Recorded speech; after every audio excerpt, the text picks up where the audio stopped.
নমস্কার প্রিয় বন্ধুরা, আজকে আমরা জানব ভগবান বিষ্ণুর 10 অবতার সম্পর্কে। তাহলে চলুন বন্ধুরা, আর দেরি না করা যাক। এই পৃথিবী যখনই পাপের ভারে ভরে উঠেছে, তখনই নানা অবতার রূপ ধারণ করে যুগে যুগে আবির্ভূত হয়েছেন নারায়ণ। শাস্ত্র অনুসারে শ্রী বিষ্ণুর 10টি অবতার সম্পর্কে জানা যায়। তাহলে জেনে নিন শ্রীবিষ্ণুর এই 10 অবতার সম্পর্কে। 1. মৎস্য অবতার। বিষ্ণুর প্রথম অবতার হলেন মৎস্য অবতার। একটি বিরাটাকার মাছের রূপ ধারণ করে নারায়ণ দানব হায়াগ্রীভর কাছ থেকে চতুর্বেদকে রক্ষা করেন। হায়াগ্রীব সমুদ্রের গভীরে বেদ লুকিয়ে ফেলেছিল। মৎস্য অবতার রূপ ধারণ করে বেদ পুনরুদ্ধার করেন বিষ্ণু।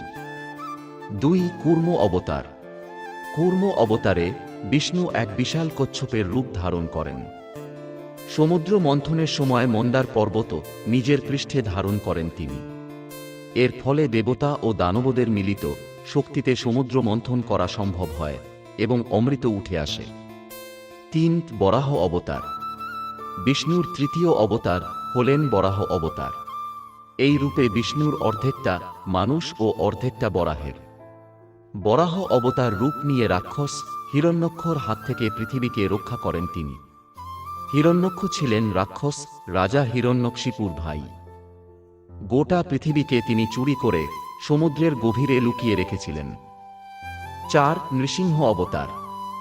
পুরাণে নৃসিংহ বা নরসিংহ হলেন বিষ্ণুর চতুর্থ অবতার।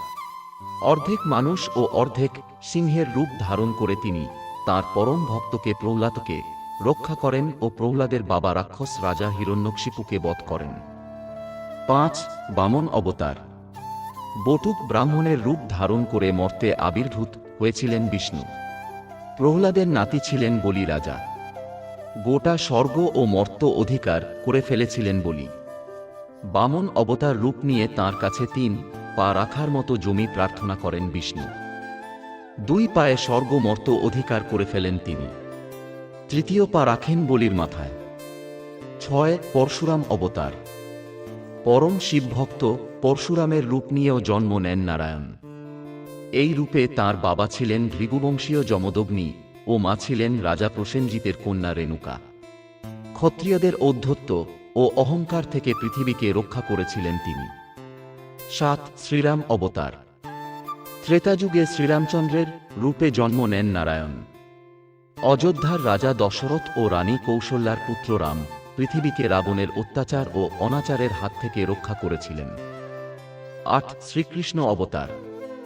দ্বাপর যুগে কৃষ্ণ অবতার রূপে জন্মগ্রহণ করেন বিষ্ণু। কুরুক্ষেত্রে ধর্মযুদ্ধে অর্জুনের সারথি হয়ে তিনি অধর্মের নাশ করেন ও ধর্ম পুনঃস্থাপন করেন। 9. বুদ্ধ অবতার। গৌতম বুদ্ধকেও বিষ্ণুর নবম অবতার হিসেবে মনে করা হয়। এই রূপে ধর্মীয় অনাচার থেকে পৃথিবীকে রক্ষা করতে আসেন তিনি। বৌদ্ধ ধর্মের প্রতিষ্ঠা করেন বুদ্ধদেব। 10. কল্কি অবতার। কল্কি অবতারই হলেন বিষ্ণুর 10ম ও শেষ অবতার।